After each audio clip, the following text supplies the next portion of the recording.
Chaplains. And salute. 2, please uncover. I pledge allegiance to the flag of the United States of America, and to the republic for which it stands, one nation, under God, indivisible, with liberty and justice for all.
Please be seated.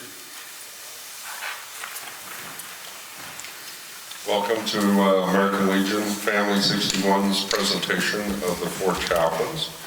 We apologize for not having it in February, but the wind kicked up and wouldn't let us have it. So we will now proceed with the invocation.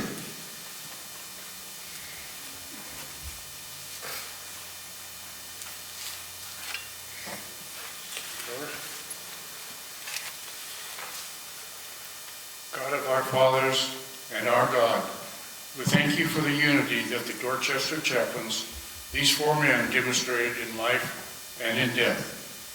Unity is not uniformity. Unity that strengthens within each of us is ever worthy of loyalty, faith, and patience. Unity that transcends all our differences and makes us one in loyalty to our country and our fellow men, and to you, our God. Grant us now your abiding presence, and may we remain faithful to the spirit of our 4 chaplains, who, having learned to live and serve together in death, were not divided. May we follow their example of working together for the good of all. Amen. Jesus, amen. Purpose.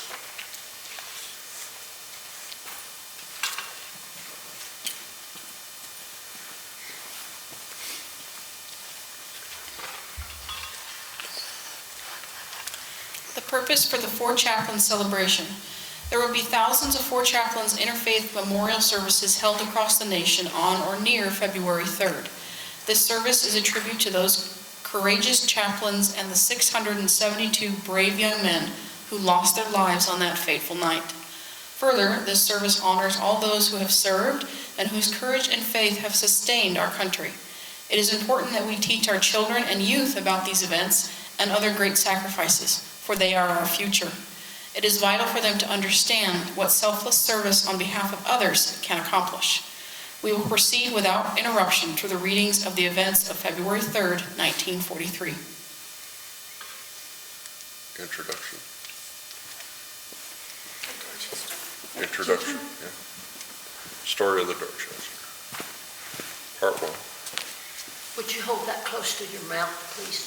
Yes, ma'am. Is this close enough? Okay. The Dorchester. USAT Dorchester was a United States Army transport ship that was sunk when it was part of a naval convoy during World War II. In February 1943, convoy SG-19 left St. John's, Newfoundland, bound for the Army Command Base in southern Greenland. SG-19 consisted of 6 ships. Dorchester, 2 merchant ships, the Lutz and the SS Biskaya, that were leased by the United States from the Norwegian government in exile, and their escorts, the small United States Coast Guard cutters Comanche, Escanaba, and Tampa. On the night of 3 February 1943, Dorchester was torpedoed by a German U-boat. The damage was severe. Boiler power was lost. There was inadequate steam to sound the full 6-whistle signal to abandon ship, and Dorchester sank by the bow in about 20 minutes. Loss of power prevented the crew from sending a radio distress signal, and no rockets or flares were launched to alert the escorts. A severe list prevented launch of some port-side lifeboats, and some lifeboats capsized through overcrowding. Survivors in the water were so stiff from cold they could not even grasp the cargo nets on rescue vessels. The crew of the Escanaba employed a new, quote-unquote, retriever rescue technique where swimmers clad in wetsuits swam to the victims in the water and secured a line to them so they could be hauled onto the ship. By this method, Escanaba saved 133 men. One died later, and Comanche saved 97 men of the 904 aboard. The life jackets offered little protection from hypothermia, which killed most men in the water. Water temperature was 34 degrees and air temperature was 36 degrees. When additional rescue ships arrived on 4 February, hundreds of dead bodies were seen floating on the water, kept up by their life jackets. The American writer Jack Kerouac served on the Dorchester, where he befriended an African-American cook named Old Glory. He would have been on the sinking ship, but for a telegram he received from Coach Lou Little asking him to return to Columbia University to play football. Dorchester is best remembered today for the 4 chaplains who went down with her. In 1948, the U.S. Postal Service issued a stamp to commemorate the sinking. Now, let us hear the stories of the chaplains and their actions during this tragedy.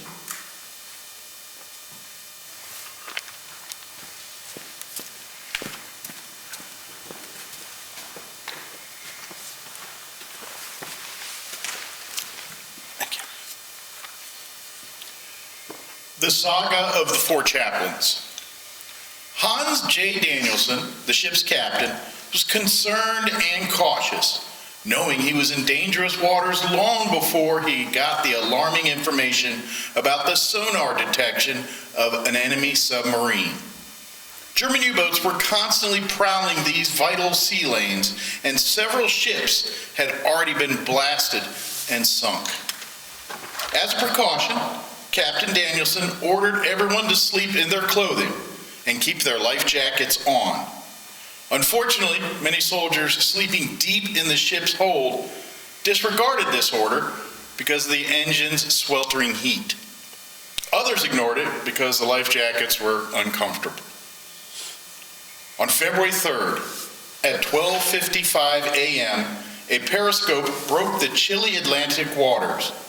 Through the crosshairs, an officer on board the German submarine U-223 spotted the Dorchester.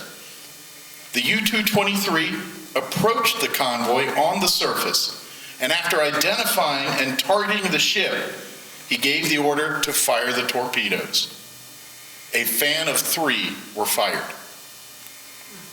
Quiet moments passed as silent death reached out for the men of the Dorchester. then in the early morning was shattered by the flash of a blinding explosion and the roar of massive destruction. The torpedo hit dead on. It was decisive and deadly, striking the starboard side amidship, far below the waterline, knocking out radio contact and violently tossing men from their cots with the force of the explosion. A second torpedo followed, instantly killing 100 men in the hull of the ship. Danielson, alerted that the Dorchester was taking water rapidly and sinking, gave the order to abandon ship. While on board the Dorchester, panic and chaos had set in. Power was also knocked out by the explosion in the engine room, and darkness engulfed the frightened men below deck as water rushed through the gaping wounds of the Dorchester's hull. The ship tilted at an unnatural angle and began to sink rapidly. Piles of clothing and life jackets were tossed about in the darkness where no one would ever find them. The blast killed scores of men. While many of the wounded men cried out in pain, frightened survivors screamed in terror, and all groped frantically in the darkness for clothing and exits that they could not find. Slowly, soldiers began to find their way to the deck of the ship. Many of those sleeping without clothes rushed topside, still in their underwear. They were confronted by a blast of cold winds blowing down from the icy Arctic, and then by the knowledge that death awaited. Men jumped from the ship into lifeboats, overcrowding them to the point of capsizing, according to eyewitnesses. Other rafts, tossed into the Atlantic, drifted away before soldiers could even get into them.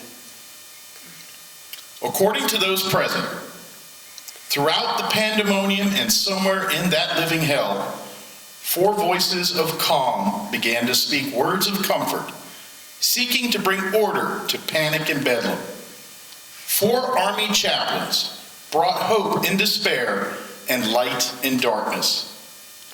Those chaplains were Lieutenant George L. Fox, Methodist, Lieutenant Alexander D. Good, Jewish, Lieutenant John P. Washington, Roman Catholic, and Lieutenant Clark V. Poling, Dutch Reformed.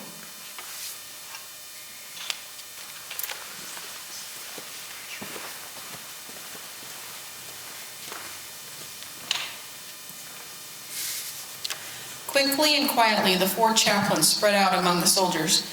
They tried to calm the frightened, tend the wounded, and guide the disoriented toward safety.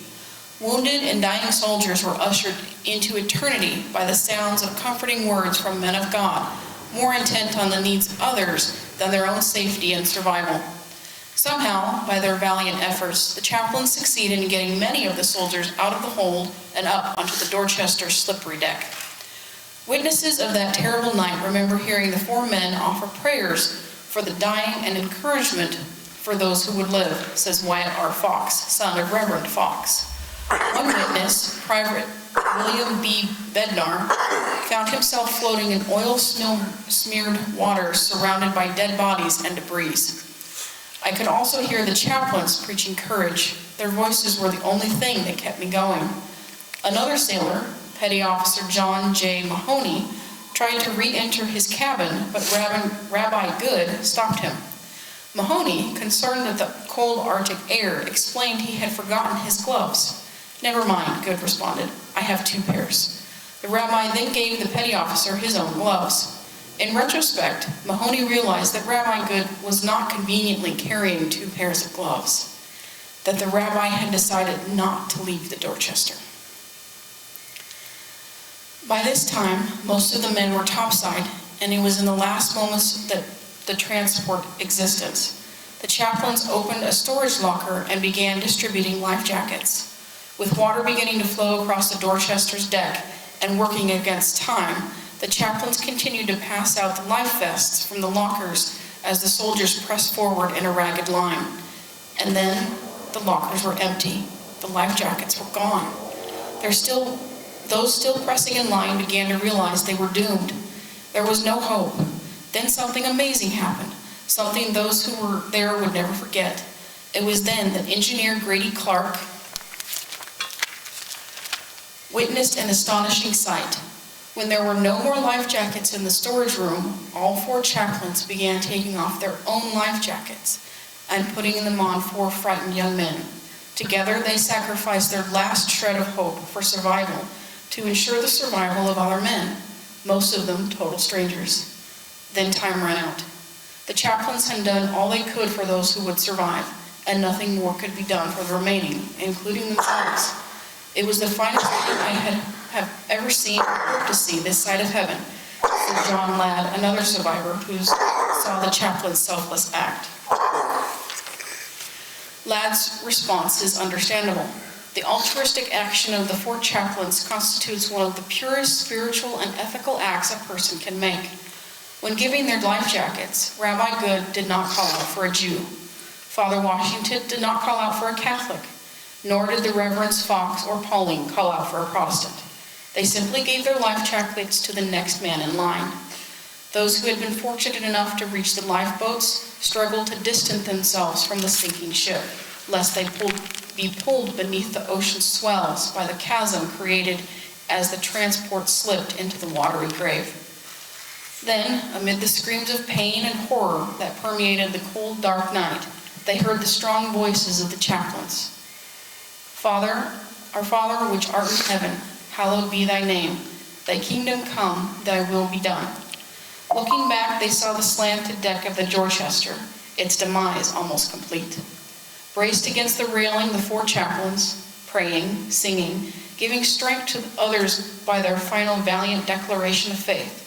Their arms were linked together as they braced against the railing and leaned into each other for support. Reverend Fox, Rabbi Good, Reverend Pauling, and Father Washington. Only then, 27 minutes after the first torpedo struck, the last vestige of the USAT Dorchester disappeared beneath the cold North Atlantic waters. In its death throes, it reached out to claim any survivors nearby, taking with it its watery grave the 4 ministers of different faiths who learned to find strength in their diversity by focusing on the Father they shared. Of the 902 men aboard the USAT Dorchester, 672 died, leaving 230 survivors. When the news reached American shores, the nation was stunned by the magnitude of the tragedy and heroic conduct of the 4 chaplains. Valor is a gift, Carl Sandburg once said. Those having it never know for sure whether they have it until the test comes. That night, Reverend Fox, Rabbi Good, Reverend Pauling, and Father Washington passed life's ultimate test. In doing so, they became an enduring example of extraordinary faith, courage, and selflessness.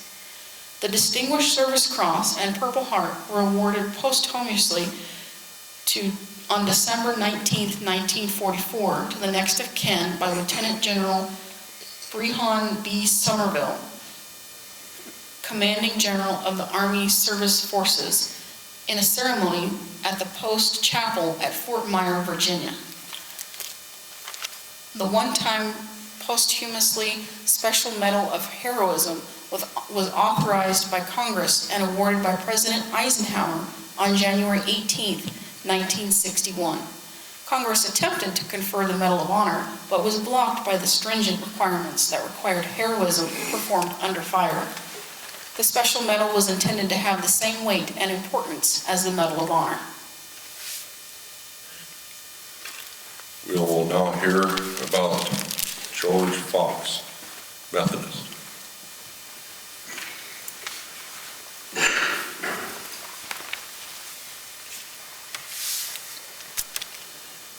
George L. Fox was born March 15, 1900 in Lewiston, Pennsylvania.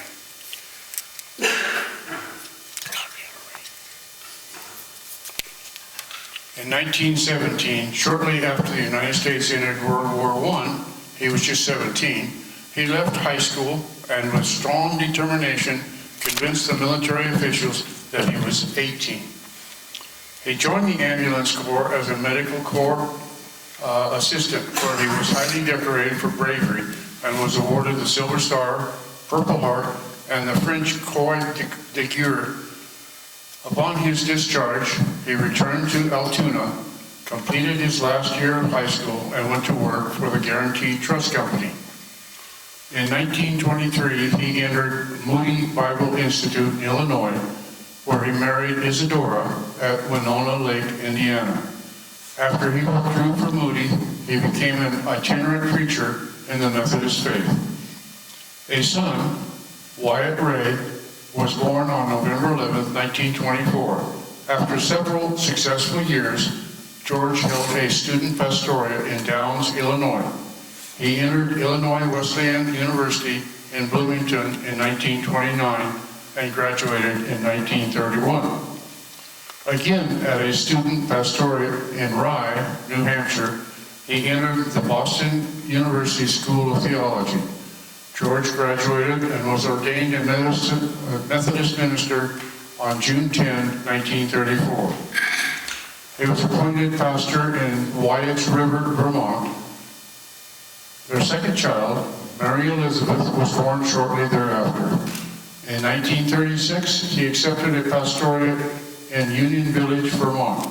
His next calling was in Gilman, Vermont, where he joined the Walter G. Moore American Legion Post.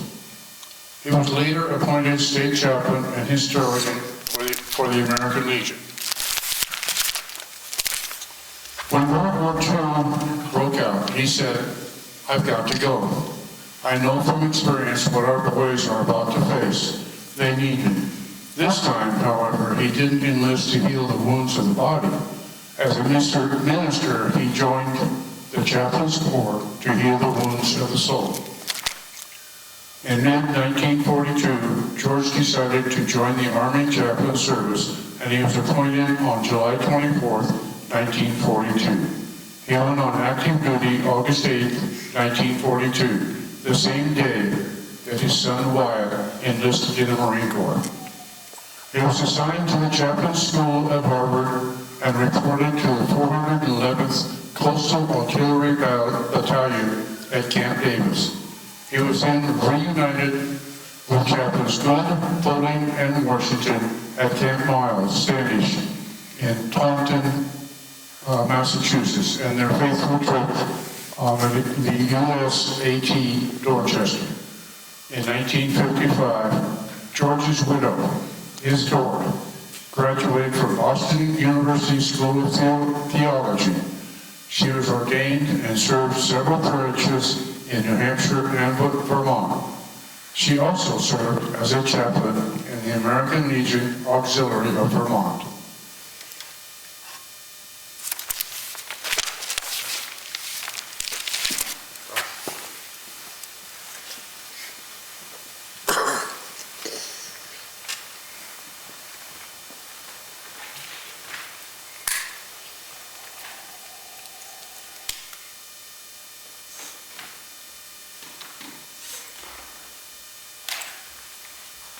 Ring the bell.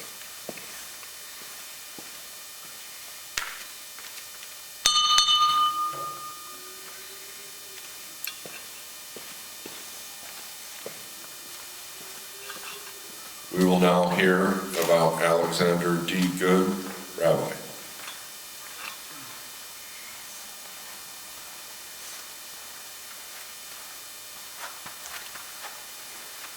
Shalom. Alexander Good, a rabbi, had followed the steps of his own father in ministry. His first years of service were in Marion, Indiana. Then he moved on to York, Pennsylvania. While studying and preparing to minister the needs of others, Alex had joined the National Guard.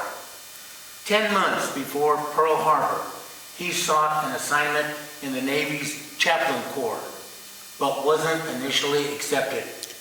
When war was declared, he wanted more than ever to serve the needs of those who went in harm's way to defend freedom and human dignity. He chose to do so as a U.S. chaplain.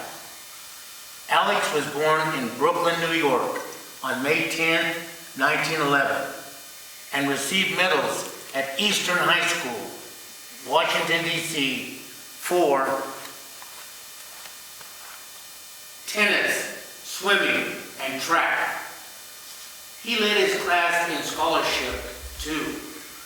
He planned to follow in his father's footsteps and become a rabbi. He entered the University of Cincinnati and graduated in 1934. Hebrew Union College in 1937 and received his PhD from Johns Hopkins University in 1940.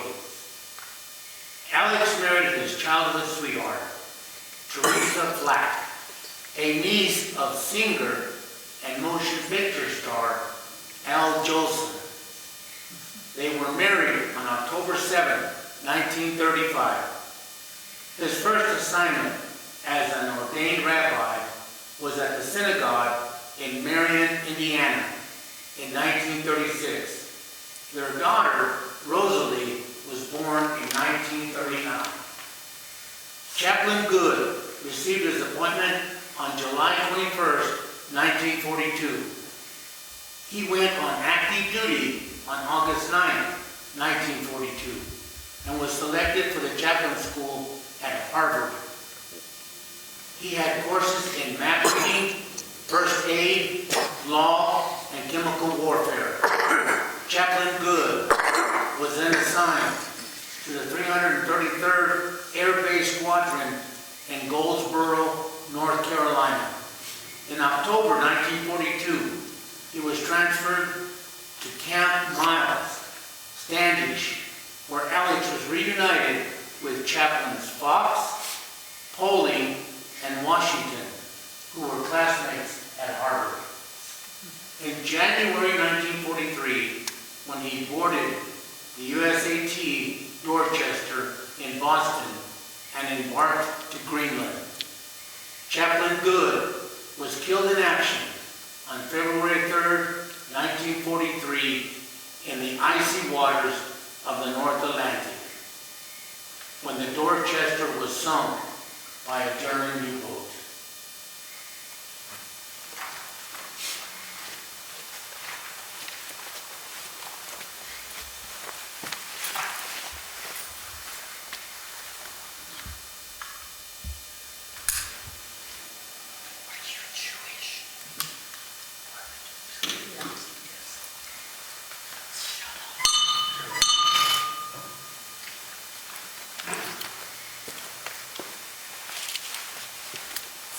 We will now hear the story of John P. Washington, Roman Catholic.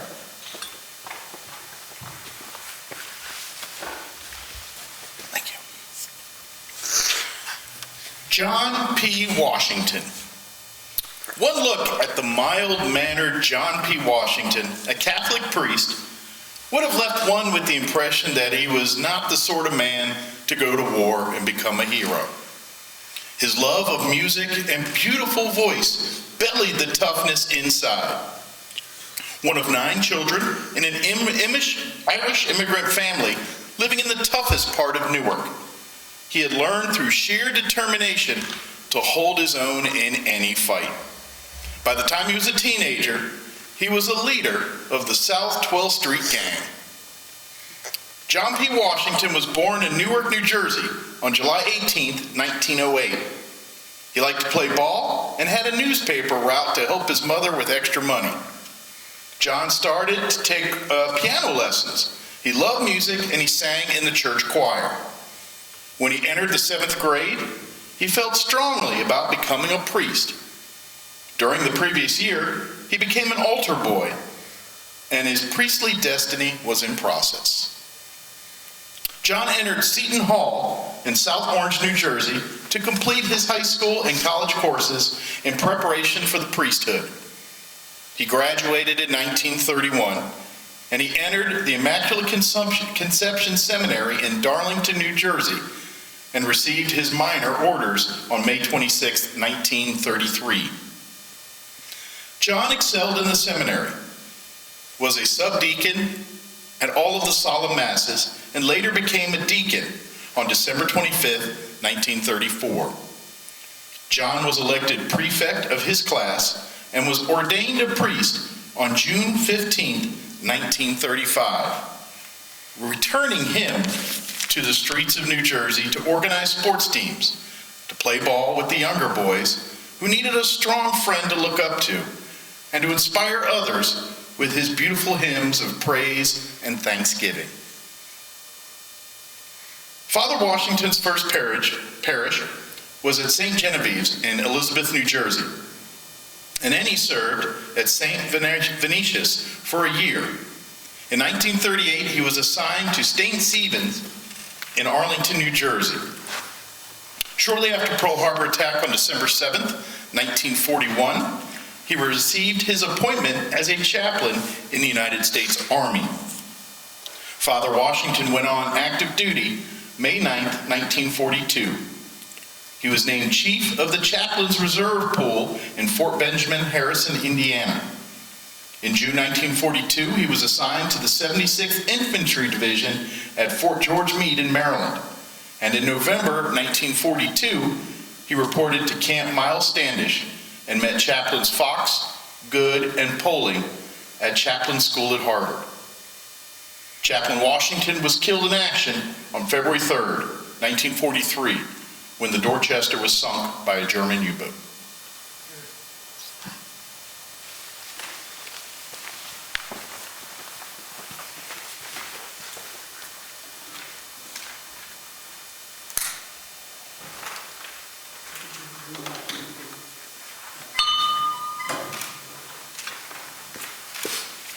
We will now hear about Clark v. Poling, Dutch Reform.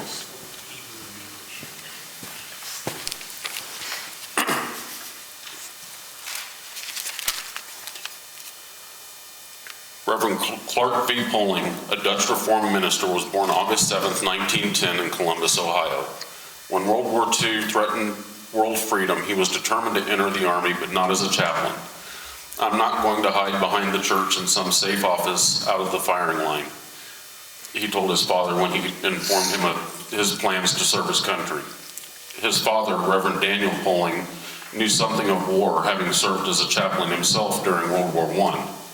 He told his son, don't you know that chaplains have the highest mortality rate of all? As a chaplain, you'll have the best chance in the world to be killed. You can't just carry a gun to kill anyone yourself. With a new appreciation for the role of the Chaplains Corps, Clark Poling accepted a commission and followed in his father's footsteps. Clark attended Whitney Public School in Auburndale, Massachusetts, where his teachers remembered his maturity and his delicate side of his nature. Clark attended Oakwood, a Quaker high school in Poughkeepsie, New York, and was a good student and an excellent football halfback. Clark was a council member and president of the student body. In 1929, he enrolled at Hope College and spent his last 2 years at Rutgers University in New Brunswick, New Jersey, graduating in 1933. Clark then entered Yale University Divinity School and graduated in 1936. He was ordained in the Reformed Church in America, and his first assignment was the First Church of Christ, New London, Connecticut. Shortly thereafter, he accepted the assignment of pastor of the First Reformed Church in Schenectady, New York. Clark was married to Betty Jung of Philadelphia, Pennsylvania, and the next year, Clark Jr., Corky, was born. With our country now at war with Japan, Germany, and Italy, he decided to become a chaplain. He was appointed on June 10, 1942, as chaplain of the 131st Quartermaster Truck Regiment and reported to Camp Shelby, Hattiesburg, Mississippi on June 25, 1942. Later, he attended chaplain school at Harvard with chaplains Fox, Good, and Washington, and after his transfer to Camp Miles Standish in Taunton, Massachusetts, shortly after the USAT Dorchester was sunk on February 3, 1943, his wife Betty gave birth to a daughter, Susan Elizabeth, on April 20th. Before boarding the Dorchester back in January, Reverend Poling had asked his father to pray for him. "Not for my safe return, that wouldn't be fair. Just pray that I should do my duty, never be a coward, and have the strength, courage, and understanding of men. Just pray that I shall be adequate. He probably never dreamed that his prayer request would be answered so fully. As he guided the frightened soldiers to their only hope of safety from the rapidly sinking transport, he spoke calm words of encouragement, urging them not to give up. In the dark hall of the Dorchester, he was more than adequate. He was a hero.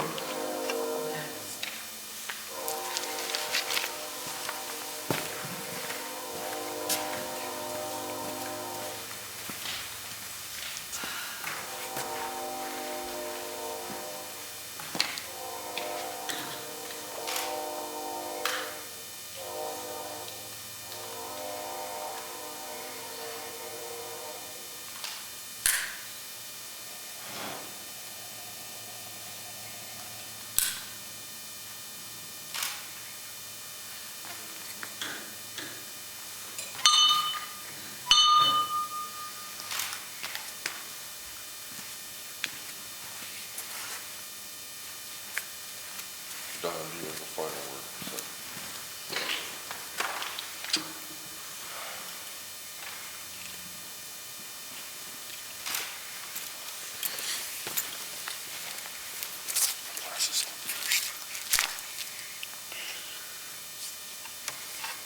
A final word. On Chaplains Hill in Arlington National Cemetery, there are monuments to the chaplains who died in service to our country. The first monument is for the chaplains who died in the First World War and was dedicated on May 5th, 1926. The Protestant Chaplains Memorial was dedicated on October 26, 1981. The Catholic Chaplains Memorial was dedicated May 21st, 1989. And finally, a monument for the Jewish chaplains was dedicated on October 24th, 2011. The story of how that came about is an adventure of its own. This is the first time the chaplain Good's name was mentioned, memorialized at Arlington. On February 3rd, 1951, President Truman dedicated a chapel in the Four Chaplains' honor at Grace Baptist Church in Philadelphia. When the building was sold, the chapel fell into disrepair, and the foundation overseeing the chapel moved it to the Philadelphia Naval Shipyard in 2001. The chapel was repaired in 2004 and given the name the Chapel of the Four Chaplains. There are 2 stained glass windows in the chapel at West Point that memorialize the sinking of the Dorchester and the heroism of the Four Chaplains. There are other windows, pictures, and memorials around the country. We have previously mentioned the postage stamp. The chaplains and the Dorchester are shown along with the words, "Interfaith in Action." My invocation talked about unity that is not uniformity. We can and must work together. That is what makes our country strong. That is what can make our Legion Post strong.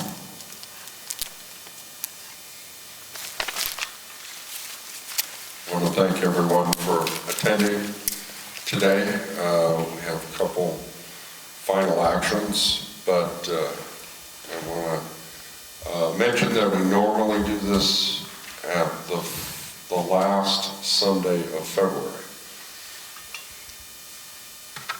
Now we will have the Navy hymn.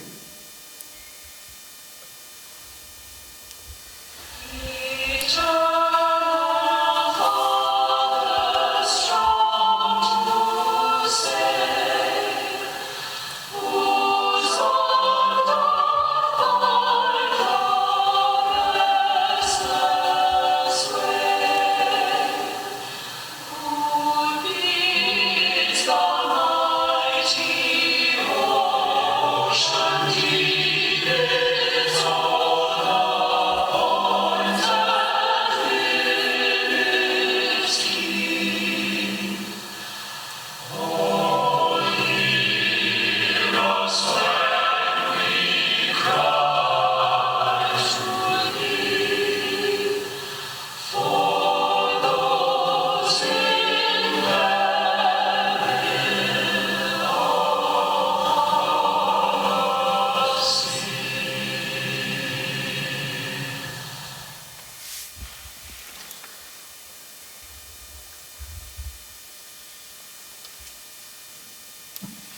Please rise.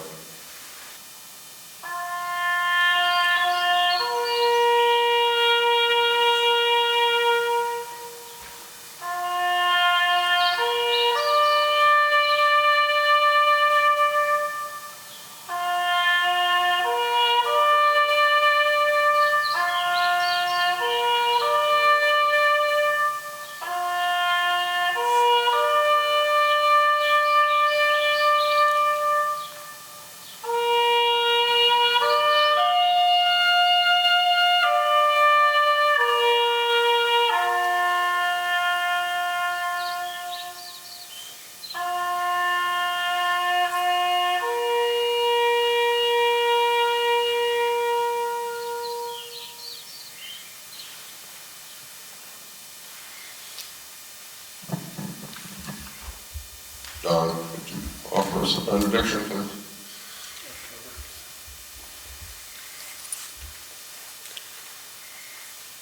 Our Heavenly Father, we thank Thee for this moment, for us to gather and to honor these four men who gallantly gave their lives to save those of others.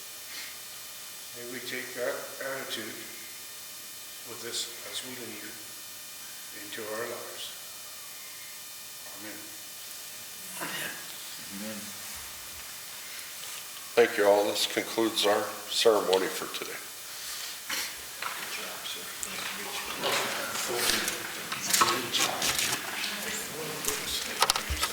For chaplains, for brave chaplains, for extraordinary heroism beyond the call of duty, the United States Congress awards a Distinguished Service Cross to Chaplains Lieutenant George L. Fox, Methodist, Lieutenant Alexander A. Goody, Jewish, Lieutenant Clark V. Poling, Presbyterian, and Lieutenant John P. Washington, Catholic. One stormy winter night out on the North Atlantic Sea, the date was February 3rd in 1943. The troop ship Dorchester just off the Greenland shore, when a German sub-torpedo struck amidships with a roar. For chaplains, for brave chaplains, of different faiths but arm in arm they stood. It will live in history how they gave their lives at sea and showed their faith in God and brotherhood. We scrambled for the lifeboats, 'cause we knew that ship would sink.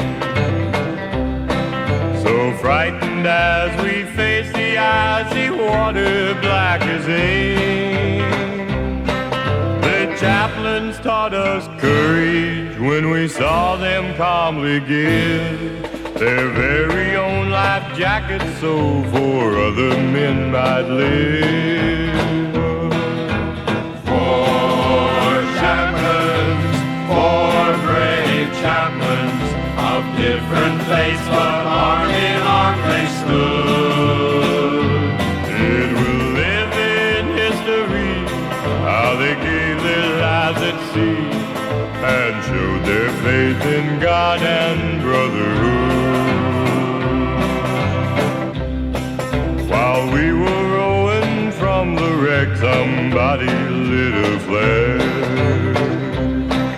With water rising fast, we saw the chaplain standing there. And right up to the very end, we still could hear them pray.